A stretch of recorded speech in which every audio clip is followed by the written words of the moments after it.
Okay, everybody, I want you to all give Jem a big round of applause. Congratulations, dear. You finally won a rock, paper, scissors contest in Divinity Original Sin. It's been a long time coming. Everybody, put your hands together. Come on, put your hands together. No, just me? Oh, this sounds awfully condescending, doesn't it? Just a little. The Gaming Lovers Podcast with Brendo and Jem. G'day and welcome to episode 65 of the Gaming Lovers Podcast. I'm Jem. I'm Brendo. We've been having a lot of games played this week, sneaking them in here and there during our busy social schedule. I'm actually quite shocked at how much gaming I got in this week. Thank you for your sacrifices and freeing up the TV when your husband returns home from work. And it's been a good week for gaming. Probably more so for you than for me. Our voices, you may have noticed, are like a little croaky today. We had karaoke last night with our youth that we run. So we're kind of like exhausted from that, but also our voices are kind of broken. So hopefully I'll be able to rest my voice up before I have to do any voiceover work. Yeah, it's probably worse for you because you do voiceover work for a living. I hopefully don't have to strain my vocal cords too much, but it's not a proper karaoke session unless you do at least a little bit of damage, right? Or maybe we should just warm up properly so you don't damage your vocal cords. What? No, I like to bust out Prince Ali from Aladdin to the point where the next day I sound like I have been smoking cigars for 40 years. Just don't make your vocal cords bleed and create nodes. Ooh. Yeah. On that lovely note, Note or note? This week we've been playing more of Divinity Original Sin. Continuing our journey, I believe we've solved a murder. Well, hang on. You jumped straight into gaming goals without any sort of musical introduction. Oh, I'm sorry. So this one's a very special edition of The Adventures of Brendo and Jem in Divinity Original Sin. I thought you'd be sick of musical stuff after karaoke last night. If you've just joined us, we've been playing Divinity Original Sin. Fairly old game, I guess, by now. Well, the original came out on PC quite a long time ago. Yeah. The Enhanced Edition, we get to sample the Enhanced Edition. Yes. On the PS4, playing a cooperative Western RPG, which just sounds strange because we've never done this before. Normally when you're playing multiplayer with RPGs, it's always online, and you can play it online, but this one allows you to have local co-op with a split screen, which I love. So we've been enjoying that, and Couple couch time. Turn-based combat, and when you disagree between you, like it's got two main players, so sometimes we disagree on where the story should go or if we should help or not help someone or trust someone. Then the rock, paper, scissors comes out and Brendo is a little too good at that. I almost feel bad. It should be a zero-sum game. No one should have the given advantage in any round of rock, paper, scissors. But for some reason, I continually steamroll poor Jem. I put it down to my years of experience. I learned the fine art of rock, paper, scissors, or as I called it for many years, scissors, paper, stone. Please don't judge too harshly. There's many different ways to... Like, there's many names of that game. Rochambeau or something in Japan, I think they call it. Anyway, Alex Kidd in Miracle World, or the built-in game in my Sega Master System 2, my very first video game console. That game, you beat bosses by playing scissors, paper, stone. I would lose. And, well, to be fair, the first two use the same things every time you play, so you can sort of learn. But I put it down to that. That's where I honed my craft early on. I did manage to win at least one against an NPC. Still haven't beaten you, though. Well, look, sometimes my character's made some foolish decisions, but it's for the greater good. I'm sure that trying to make you a concubine of a crazy wizard man in a cave would have been the smarter thing to do. No. No? Some of the things that pop up in this game. Oh my goodness. I have really enjoyed the trail of breadcrumbs leading to big plot points in this game. Yeah. It has kept us guessing, and when a big reveal is made that's completely not what we expected, we can then immediately say, oh, of course, the clues were there, we just didn't put it all together yet. And that, in movies, in books, in games, I love that. Things that are confusing and make no sense, you get the revelation and everything made sense. We just didn't see it at the time. One thing that I've loved, and I would recommend for anyone that's going to play it, would be the pet pal ability, the skill to talk to animals. Because some of the best quests that we've had have been from animals. So funny and hilarious voices, as we've mentioned in previous episodes. Forget epic level loot. Forget epic boss fights. The most excited we get in this game is when, oh, freak, there's a chicken. Quick, catch it and talk to it. It might tell us something important. Mm-hmm. Or the 6.5 minutes we spent trying to catch a rabbit in the forest. I felt like Alice chasing the white rabbit. And it led us straight into a fight. And we're like, oh, no. And the rabbits run off and we're surrounded. The rabbit got bribed with carrots. We got tricked. It's been fun. There's still plenty to go in the game. It kind of weirdly felt like we'd hit the big boss, like, almost prematurely. And we're like, have we already hit the end game? We figured this out, and now we're fighting this guy that everyone's worried about. And he's already here. I feel like we should be fighting his goonies off first before we get to this guy. Mm-hmm. And then when it was done, the story was like, it's like we just kind of finished the first chapter. And we're like, oh, there's so much more to this. Okay, cool. I've been really enjoying it, not just because I'm playing with you. The game itself is great, enhanced in the co-op sense, playing with my wonderful wife. And it has been a great deal of fun. I think, though, personally for me, and this is almost strange to admit, but I think I'm having more fun because we're playing co-op. Mm-hmm. And the banter that we're having simultaneously. But it's nice because the party members do occasionally have banter after doing story missions and things like that. They'll talk and comment on things, and our two main characters will comment about each fight after it's done and stuff too to each other. Yeah. So that has ramped up the enjoyment level for me. And what is fun is you can basically do everything you can do in a normal single-player RPG in this game at the same time, which means you can have two different conversations going. Whoever starts a dialogue track first, that's the only one that will play. So sometimes if Jem's getting some proper story key dialogue from a main character, I'll be talking to the local bartender and talking about the less important stuff, or maybe, just maybe, signing us up for a shifty mission that she currently knows nothing about because I did it while she was discussing main topic stuff. My character is a little bit naive. We've explained that before, and it's all right. It's a perfectly, I won't say legal arrangement I've planned, but we're going to make a lot of money out of this. And you said that about the Fabulous Five. That did not go well either.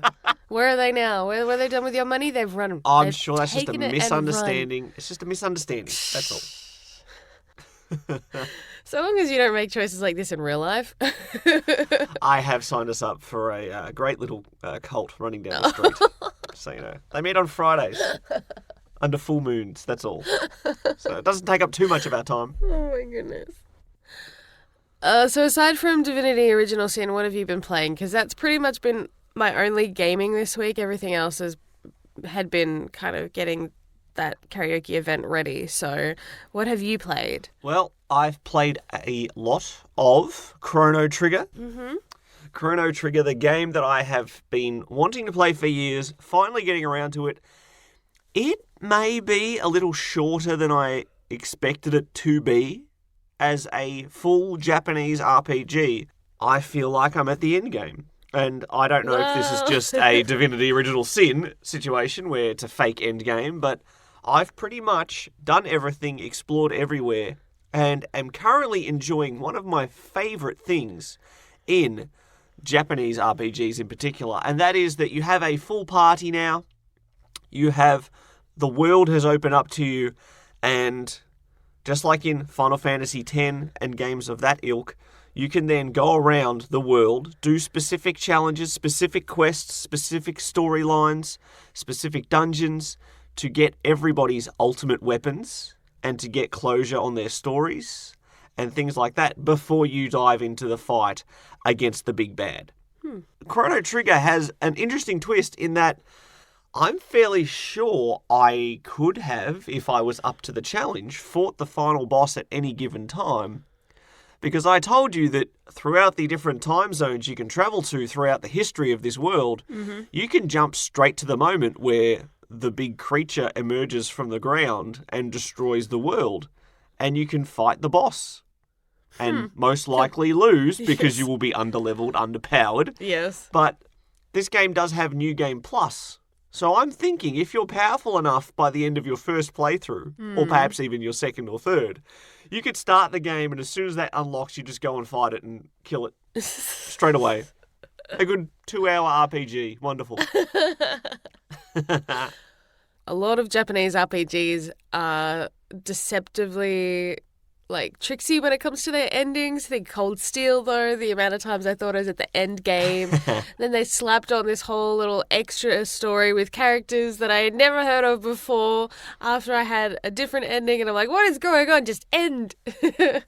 So you never know. There might be a whole extra chunk that you have yet to unlock. You never know. But the good thing is I still am finding it very difficult to find which characters are my favourite. I'm having a constant rotating door of active party members in my team, particularly because they do have combined powers. Different character combinations can do special combo powers, which just means you want to keep experimenting with who's on your team. Yeah. One of the party members I did not expect to have at all, and apart from that, there is a section in the game where the main character is indisposed and you have to make a party of other people. So that's always interesting. I loved that in Final Fantasy VII. I loved that in Final Fantasy VIII when you had to send an away team to do a mission without Squall.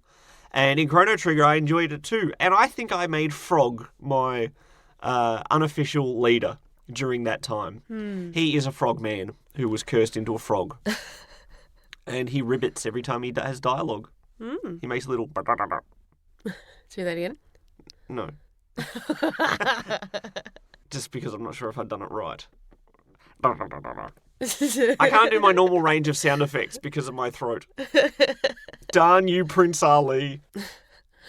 Aren't you planning on playing Persona Q2 as well after this? So you better get a hurry on. Well, yeah, I could have potentially beaten it by now, but there has been an extra sort of dungeon that's opened up, and I'm enjoying Chrono Trigger so much that I don't know if I want this ride to end just yet. So, like I said, I think I could have gone straight to the final boss. I think my team is strong enough. I've got good tactics, great equipment, because I've done so much of this extra stuff.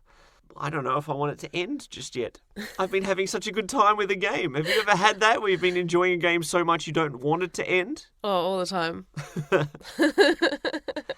And speaking of that exact phrase, having such a good time with something that you do not want the time to end, this is going to be an incredibly bold statement, and it is as unexpected for me as it is for everyone else who's hearing this, but I may have found my favourite game of the year by complete accident last week. Oh, yeah? When I started The Outer Wilds off the Xbox Game Pass. Ah. This game only came out a few months ago, like 6 weeks ago, I believe, as recently as that. And I didn't know anything about it. I had not even heard it. It was not on my radar at all. And I saw the title on the catalogue of the Xbox Game Pass. Full confession, I have not beaten an Xbox Game Pass game this week. Sorry, my own upping the ante has backfired in my face. But I thought I would check what this game is about because I know what Master Chief Halo Collection's about. I know what State of Decay is. There's a couple of games on the Game Pass that I know I would like if I played. And then I wanted to see what the ones were that I didn't know and just have a quick little look at review scores. It reviews very well. It was pitched as a smaller scale No Man's Sky combined with Groundhog Day. And I thought, oh, you got my attention. And as I said before, this may actually be my favourite game of 2019, and Wow. I didn't expect to even know it existed unless I had the Xbox Game Pass. So it's knocked Red Dead Redemption 2 off its perch. Well, they're both still works in progress. I haven't officially beaten Red Dead Redemption 2, which, True. although it came out last year, is the best game I've played this year. Yeah. That's how I do my game of the years. It makes the timeline a bit fuzzy, but it's okay. But the Outer Wilds, I just gave it a shot. And I knew almost nothing about it. The title screens come up and I start off in a little town and you're a spaceman, little alien space dude, and you're going around and talking to everyone in the little settlement, and it's a well-designed tutorial to teach you about the world and the mechanics of the game, and you play hide and seek with some people and they tell you to close your eyes, and instead of the traditional, you see the black go from the top and the bottom as you close your eyes when you're doing a first-person thing. You're an alien that has 4 eyes. So there's 4 slits that close. And it's just little touches like that just drew me into the immersion immediately. I had 4 eyes. I've never had that before. It's a little thing, but it's good. Now, No Man's Sky, when that was announced, I was interested in the concept that you could get in a spaceship on a planet and fly into space and see another planet and land on it and walk around and do stuff. But the fact that that was procedurally generated and you have infinite planets and, a loose, quote-unquote, story to follow didn't appeal to me as much. The exploration side sounded good, but I like crafted worlds. I like designed caves. I don't want procedurally generated dungeons in my games. They don't really excite me because it's almost like a cheap way of designing something. Just create an algorithm that's going to make it for you. But in this, there is a solar system with about, 6 to 8 planets, and that's all I need because these 6 to 8 planets are so interesting. I don't need an entire universe to explore. This solar system is all I need, and that's a good thing because if I could fly further, I probably wouldn't get time to because, unfortunately, the sun explodes every 22 minutes. So you gotta keep moving. I have to admit, the first 3 times I experienced this time loop during this game, I did not make it to the sun exploding. I had a few mishaps in space. My first attempt at launching the shuttle may have landed on the moon successfully. But then I opened the hatch and suffocated because I didn't put on my spacesuit. And that... I thought my little alien dude would be able to breathe, and he did not. And so my guy dies, and then you reappear at the start of the campsite you're at. And my dude took a very big breath because he had just suffocated and woken up, which I've experienced in real life. I had a dream once, this isn't important to the game, but I had a dream once where I was on the observation deck halfway up the Statue of Liberty, which isn't a real thing, and a giant tidal wave came, and me and my family were holding onto the rail, and we were under the water, and then I woke up and took an enormous gasp of air because I'd been holding my breath in my sleep. And I know that feeling, so I connected with that moment in the game. Other mishaps I've had, one of them's a bit spoilerish, so I'll keep away from that one. I attempted to check out something that's orbiting the sun, awfully close to the sun, got caught in the gravitational pull of the sun, and met my fiery demise. I have also miscalculated how much fuel I had and attempted to do a large drop into a pit and ran out of fuel on the way down, losing my thruster's proper abilities and died from the fall.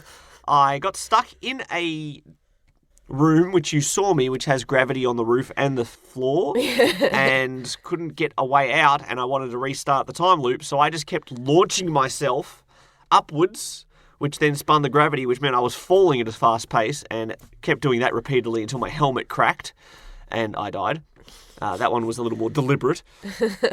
But the planets themselves, when you explore, I almost don't want to explain them too much because the joy in this game, I have not, and this is an honest to goodness, honest to goodness, I'm sure that's an alien word, it's fine. Honest to goodness, I have not had this much fun exploring a video game world in, 5-10 years? I have enjoyed every second of unearthing the next, what's around this corner, what's on this planet. Oh, this is happening on this planet. If I wait until this happens, I might be able to get further into these caves than what I could before.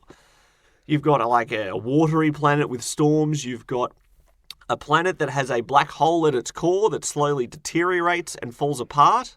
I discovered that by landing my ship on it and noticing everything seemed to be going up, but it wasn't everything else going up. It was the part I'd land on sinking into the ground and getting sucked into the black hole. That was interesting. Very interesting. There is a great mystery afoot in this solar system. Not only is the star that's fueling life in your system exploding, and you want to try and avoid that if you can. Supernova's not good for the skin, I hear. But there is also a precursor race, just like the Protheans from your favourite series, Mass Effect, just like the Forerunners in Halo. These things have been around in the past, but where have they gone? What took them out of the equation? And they have little facilities on different parts of the planet. You get clues from one planet that will then let you get further in another planet. So you keep going back and forth. There's a great tracking system on your ship's computer. Did I mention the ship looks like it's made out of wood and basically looks like it'll fall apart at any given moment? That's a bit scary.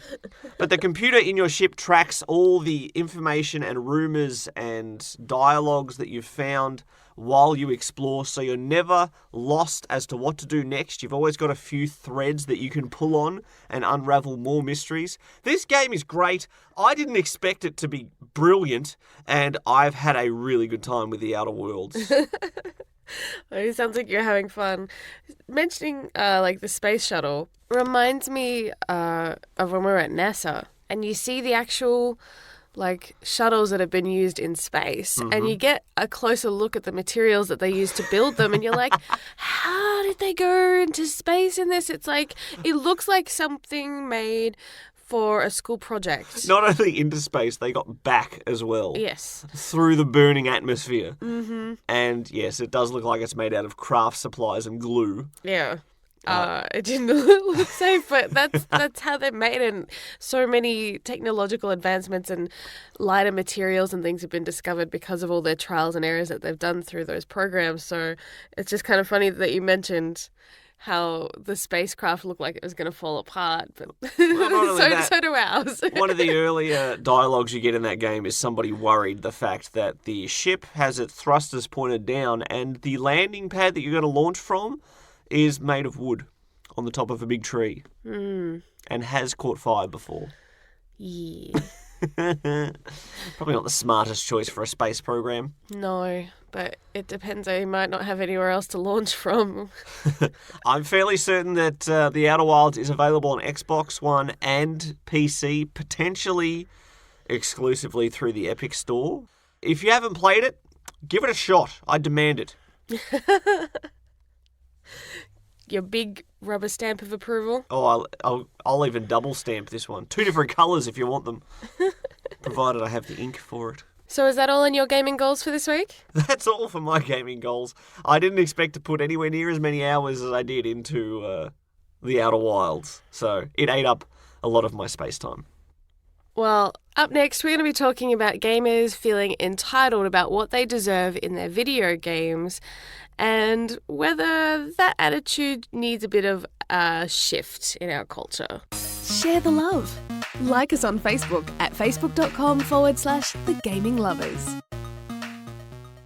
My dear, would it surprise you to hear that some sectors, some groups, some individuals of the gaming community could be perceived as self-entitled? No. Oh, absolutely. I guarantee you it's true. If we're honest, I think we've all fallen into this category at one point or another as gaming fans. I think when you're passionate about something, you want to protect it or you want to see a game series go a certain way, but we can take that love that we have for it a little too far sometimes. Yeah, what got on our radar this week? Pokemon Sword and Shield coming out for the Switch and the new Switch Lite, the pure portable version of the Nintendo Switch, which will be coming out in a few months. What are you laughing at? I know that I agree that it's more portable, but like I think it's better value to get the full Switch personally. Anyways, that's a discussion for another time. Nintendo can't help but reinvent the wheel when it comes to their consoles. They're never happy unless they're making a new version, and at least this one has a decent enough name that makes sense, unlike some of their earlier things like the new Nintendo 3DS, which doesn't help you at all. Well, Pokemon Sword and Shield, the next entry in the Pokemon saga, which has been going for decades at this point, there's been a little bit of controversy because the game directors have said that not every Pokemon is going to be available inside this game.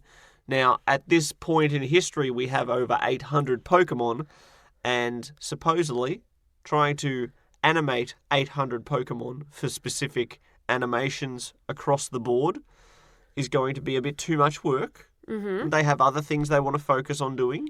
So they've said only the Pokemon that are in this Galar region, the place where you play in this game, will be the only Pokemon that's going to be in this game. Now, for years, you've had the ability to... Sure, you might have been locked into a certain bunch of Pokemon for the main game, but then when you hit post-game, the world opens up, new Pokemon appear, and you can import yours from previous titles, so you can fill out the national dex, the national Pokédex. This game will not have a national Pokédex, which means you cannot have all 898, or however many there's going to be by the end of this title. Yep. And as a result, let me just check the current statistics. I'm all about the numbers. Pokemon Sword and Pokemon Shield gameplay from Nintendo Treehouse Live. It's had 1.5 million views. That's an impressive stat. 21,000 upvotes. Thumbs up. And 82,000 downvotes. Yeesh. Some people are not happy. Some people. Just some people. It sounds like a lot. It's a trend that we've seen quite a bit on any post made by the Pokemon Company and its social media accounts, regardless of what they're posting about. It could be like new merchandise that's coming out at the Pokemon Center, and it gets a ferocious number of like the angry faces or downvotes because everyone is using every outlet they have to protest. Yeah, this happened not too long ago, the same situation when Sony was the last bastion holding out against the rebellion that was cross-play in games like Fortnite. Online titles across different consoles. You can play with different friends on different consoles, except Sony said, no, we're not participating. So anything Sony related, anything Sony tweeted on Twitter about The Last of Us, about Spider-Man, about God of War, didn't matter. There was angry reactions, there was angry comments saying that's all well and good, but where's our crossplay? We hate you, blah, blah, blah, you suck, die. All because of one specific thing. And Nintendo are facing that right now when the Pokemon Sword and Shield issues have begun. Like, I see their point and I agree. Like, if something felt like it was missing from a game that I loved, I'd be upset too. And using that as a platform, as a way to express that you'd like that changed, especially as, you know, loyal fans that have been supporting it for so many years. But there is a thin line that gets crossed so easily when people get this mob mentality going, and the danger of doing this on the internet too is that you have that feeling of they don't really know who I am. I can make threats, but that's not true. Like, there are ways to be tracked. First and foremost, if you think that you're invincible just because you're posting on the internet, no. Under the alias of Secret Identity Man 42. No one will ever find me now. there are so many different ways to track people who've made comments and things like that and to figure out who's created these accounts. So first and foremost, that's just really stupid. But it's taking things too far. Making death threats in particular is just so unbelievably inappropriate. You know, there's a myriad of people who make these decisions. It's not usually just down to one person specifically that you can cast blame upon. And to go after them and sometimes their families. We've seen instances where gamers have made death threats to animators and things on video games, like with Mass Effect Andromeda. Yes. And threatening harm on them and their families. I'm like, that's too much. I mean, yes, I was heartbroken too about all the things that just kind of collapsed with that game, but that's not any one person's fault or one team's fault. Like, the more you unearth about the issues that were going on with BioWare at the time, the more you see that was a huge thing that has, you know, a lot of people on multiple levels that, like, all came together to destroy that game. Yeah. You know? So it just hurts me to see the gaming community. It kind of gives all the fans in that community a bit of a bad rep. Yeah.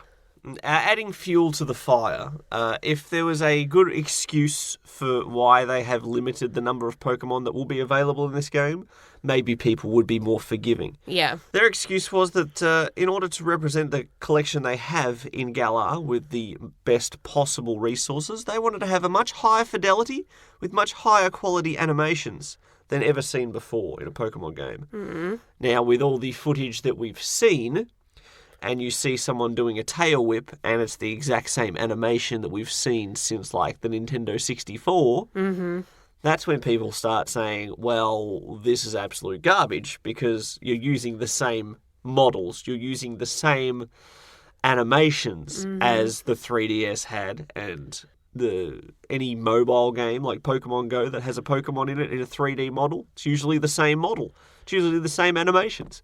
Why is this the reason why games are being delayed or getting reduced rosters and things like that? If you're going to give an excuse, give one that people can't disprove. Now, to be fair, I mean, those comments instantly threw fire on the fuel. That still would be a dangerous thing. If you threw fire on a fuel, it still makes sense. Now, the issue is, we don't know what animations they're talking about. It may not even be the battle animations. In Pokemon Let's Go Eevee and Let's Go Pikachu, what animations were there outside of battles for every Pokemon that was in that game? You could see them walking through the environment. You could ride them, whether it was in sky or on sea or on land. So those had unique animations, and for each Pokemon too. That's right. And in Pokemon Sun and Moon that I played on the 3DS, you have the little mini game where you can brush your Pokemon and clean them up and feed them berries and stuff, and they have different animations. Yeah. And there's rumours that in Pokemon Sword and Shield, there was a very interesting and convincing leak made that said you'll be able to camp with your Pokemon, and while doing so, you can play with them, and you can cook for them, and you can feed them curry. Oh, curry. So the fact that there's this whole new sub-mini-game /feature /cutesy fan service, if that involves an entirely different set of animations, do you really want to spend all those gaming resources for 800, 900 Pokemon to make that perfect? I mean, these are the things, as much as we complain about games being shipped early and having features added to them later that should have been in the full game, if this game sells well enough, which in theory it should, it's a Pokemon title and they always sell well, if people put the brakes on because of this and it doesn't sell well, maybe that will prevent it from being added on at a later date. Possibly. These are the interesting little dynamics of the video game industry, and that is why we are the gaming lovers, just not because we love games, but because we love the gaming industry and the weirdness that happens in it. There also might be the possibility when they always do like a reboot when they do a new generation where it combines the two, like it does like a mega mode where you've got both I guess kind of combined, and then they add an extra legendary, they might add extra Pokemon to that one when they do that, where they've got more time to spend adding those extra details in. Yeah. Because we know the trend of Pokemon releases, so it's almost a guarantee that that's coming. It seems a little predatory. The fact that, we'll release this game with 70% of the features you want, and then when you've bought all of those, and 2 different versions of those, we'll release another one with more features. And yes, this could well be a possibility, and that could be how the National Dex ends up in here. But possibly, it's an interesting thing. People are upset, people are not happy, and there may or may not be a reason for it. It's still too early to tell. That's why I am not being an entitled Suki gamer. Yeah. Look, there are some things I think it's okay to get upset about as far as what gaming gaming developers are doing with our games, especially if it seems predatory, like with microtransactions, like what EA did with Battlefront and the like. Those are the kinds of things when I believe that as gaming fans we should rally together and protest loudly about those kind of unethical kind of business decisions that they're making. For sure. But when we start getting harsh about little things that, are smaller features, or it depends, I guess, on your opinion on whether you think this is a small feature or not, but, about something that, it makes you sound like a bratty kid that goes, oh, I'm not getting everything I want. Well, then this is completely ruined. That's the impression that it kind of leaves. Yeah, I'm sure I had a phase, not to puff out my chest too much, but I'm sure I had a phase like that back in the day where if this, like when Resident Evil changed, for example, from the traditional survival horror from Resident Evil 1 through to Code Veronica, and then became more action-orientated in Resident Evil 4, Resident Evil 4 is a great game, and at the time I dug my heels in and said, this game sucks. I would always say it was a terrible Resident Evil game, but now I cannot say it's a bad game. It's an incredible game. It's just not what I wanted at that time. Yeah. I'd like to think, I'm sure you can potentially undercut this if you can bring up any examples, but I'd like to think now that I appreciate games purely for what they are, not what they had the potential to be. Yeah. In my own fantasies and imaginations. I try and keep it more realistic and grounded, and a lot of games may have their weak points, but they might be the director's vision for this title was 100% achieved. Sure, some people hate Metal Gear Solid 4 because the dialogue goes on for hours at a time, but it's Kojima's direction. That's what he wanted to tell, that story. Yep. It's not that he's trying to make a game for everyone in particular, like this is what you want, so I'll make this for you. He's an artist expressing himself. Yes. And that can't be contained to what the public want all the time. No. If anything, I think he's even more off the leash now with Death Stranding. That's going to be... I mean, we still can't figure out what he's got planned with that. I can think of so many examples, though, of games where I like them, but the general public kind of hate on them. Like Dragon Age 2, even Andromeda with all its feedback. I mean, they did desperately try to fix, and they did fix a lot of things. They did patches for the broken animation and things like that. And there are some holes, but it is still an enjoyable game regardless. And I do hope that they don't give up on it. It reminds me of early Mass Effect where, that's definitely not a perfect game, but, it got a heck of a lot better when Mass Effect 2 came out and built upon the lore that was then established. And if they can do that again, I'd be totally down for that. I think it's important for the community and the gaming developers and that to learn from those mistakes and kind of move and build upon it. Yeah. So with this Pokemon thing, I think like that this could be something that they're secretly working on stuff behind the scenes, but it's just not going to be an immediate fix or an immediate change. Yeah, people need to get their expectations back in check because part of the problem is pre-orders. People always pre-order things immediately and then go, oh, this isn't what I was told. This isn't what I deserve. Yeah. Well, I very rarely, I just don't like pre-orders in general myself. Like, there's very rarely anything that I would feel comfortable putting money down on ahead of time. Yeah, people can even pre-order season passes now, which is technically a pre-order for a pre-order, if you want to get like technical DLC, about it. yeah. Very strange.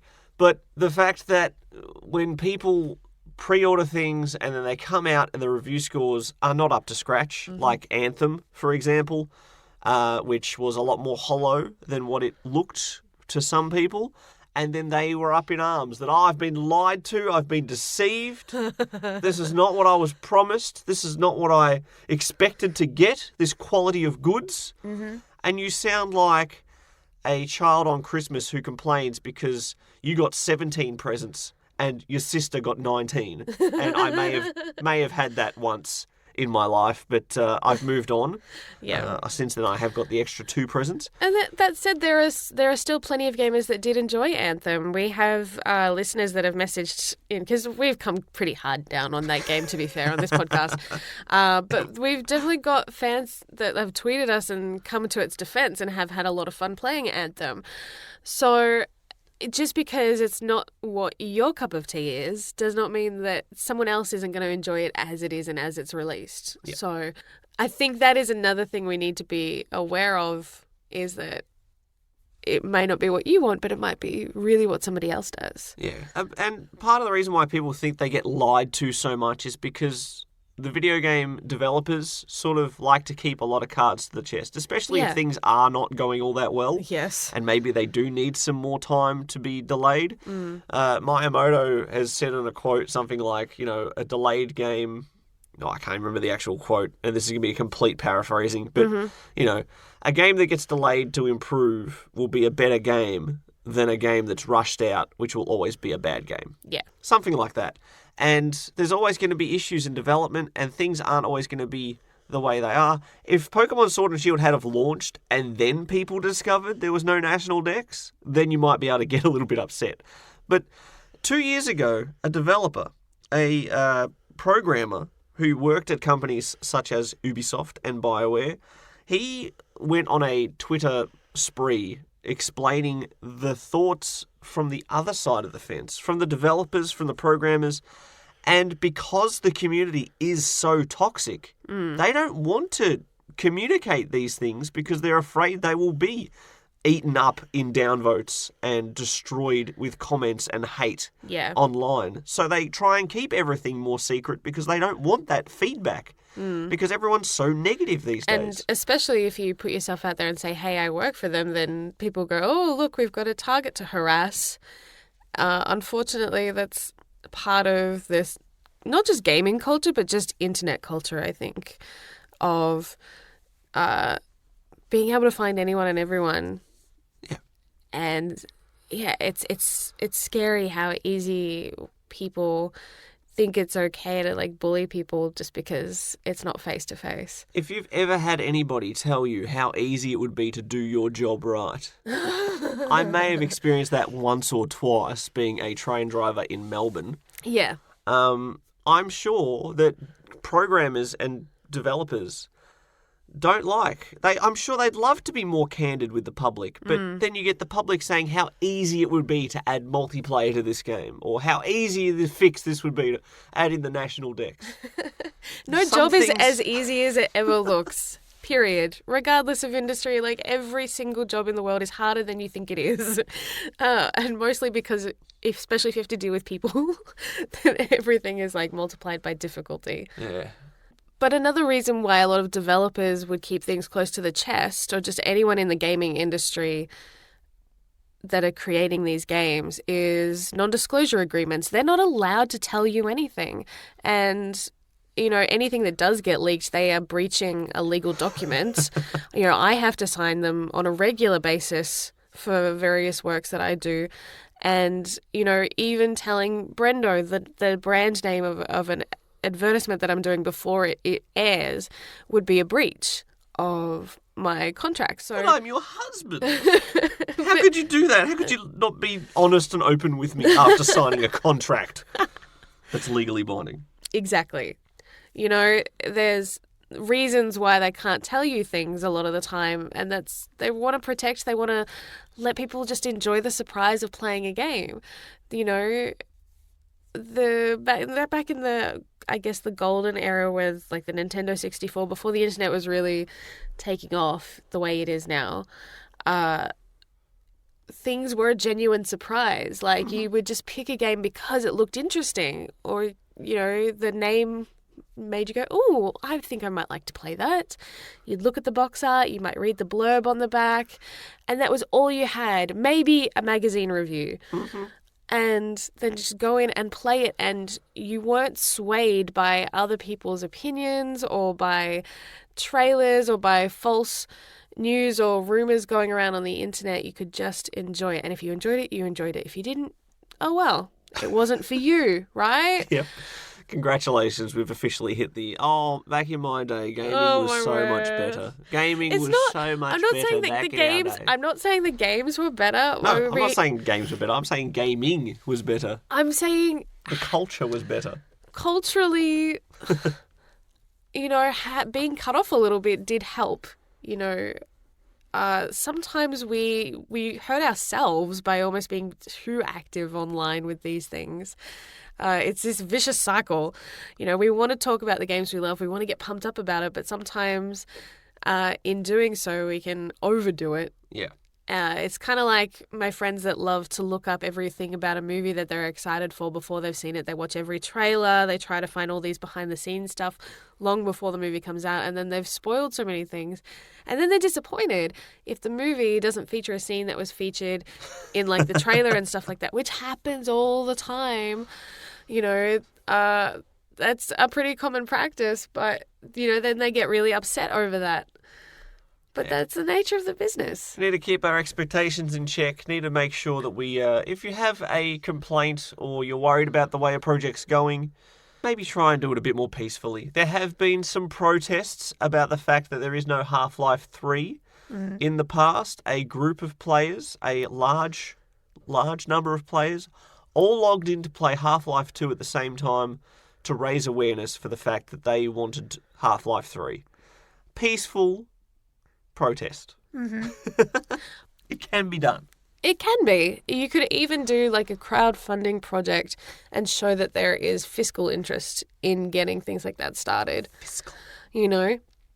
But you can't force a developer to do something. If they are done with a project, if they, you know, there might have been reasons that go beyond not having an ending to the story. It might even be more personal, of just things went really badly behind the scenes that we don't know about, and they just might not want to touch it ever again. And that's totally their call. We can't force it, no matter how much we may wish for more of something that we love. In the end, although the video games themselves are virtual worlds, there are real people with real feelings working on them. Yes. And you remember when Corey Barlog viewed the reviews for God of War the first time, and he was terrified. He looked so vulnerable. I just wanted to, like, give him a hug. He was terrified of being rejected and being, you know, told his game was no good. And these are real people. Yeah.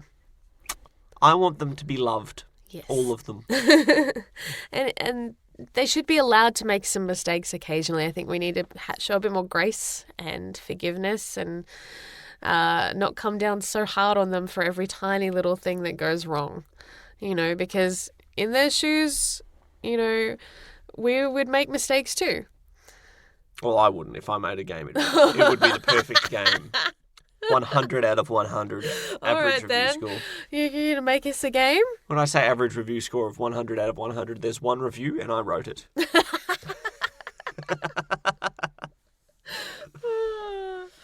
Alrighty. What do you say we look forward to next week and check out our gaming goals right after this? Share the love. Follow us on Twitter at BrendoGem. That's BrendoJem.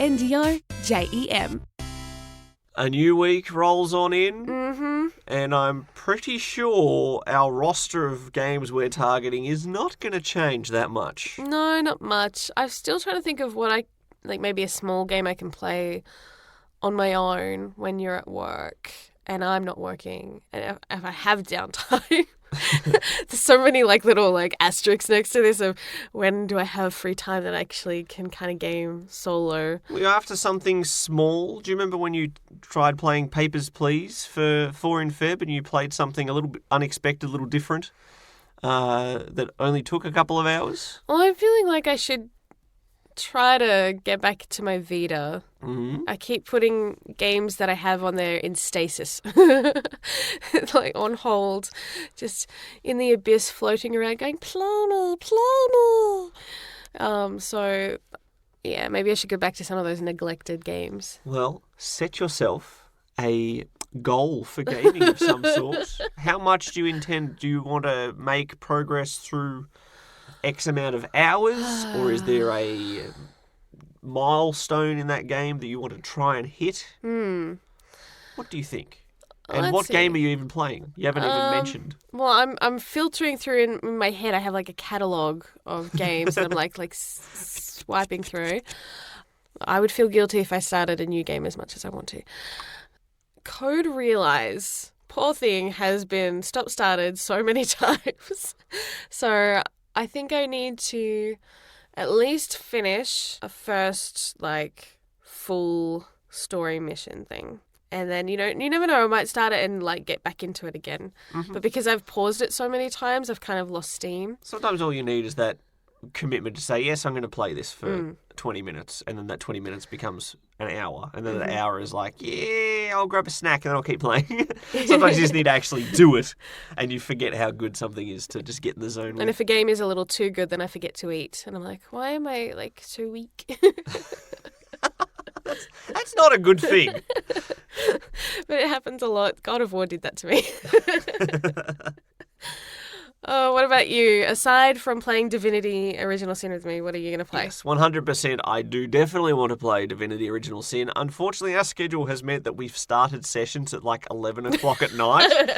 And this is a game where if you play for an hour, you do almost nothing. We do some inventory management. 2 steps and then a fight starts and you're like, ah. Yeah, we do one fight, a bit of inventory management, and then it's 2:30, we should probably go to bed. I'm setting gaming goals right here. I'm going to beat Chrono Trigger. I'm going to... Ooh. I was going to say I'm going to beat The Outer Wilds. I don't know how long that game actually even is because I didn't look it up on how long to beat, but a lot of my story threads, a lot of my hints and rumours have all been tying together, so I think I could do it, especially if I played as much as I did the last week. Yeah, you know what? I'm going to give it a shot. I'm going to try and beat Chrono Trigger and The Outer Wilds, freeing up a lot of my gaming time for potentially some fresh gaming goals next week. They're my 2 primary targets. I feel like I should up the ante now that you're trying to finish 2 games. Well, surely and I'm like, I'll try to finish a thread. Well, all our social events have sort of... We've got a bit of breathing room now. We don't have them looming on our shoulders. You do. Well, I don't. I have one big one that I'm planning. I can't even say what it's for because it's a surprise party. Oh, I wouldn't have even said that. You never know who's listening. Anyways, all the best with your gaming goals. Thank you, my dear. What, are we wrapping up the episode, are we? I believe so. Well, look, I've been playing The Outer Wilds. I know that the end of the time isn't around until that bit of music starts playing. So unless some music starts... Oh no, the music's here. Quick, get out of here. Chowski! Bye, Nara. Thanks for listening to the Gaming Lovers Podcast. For more episodes or to watch some live stream gaming, visit thegaminglovers.com.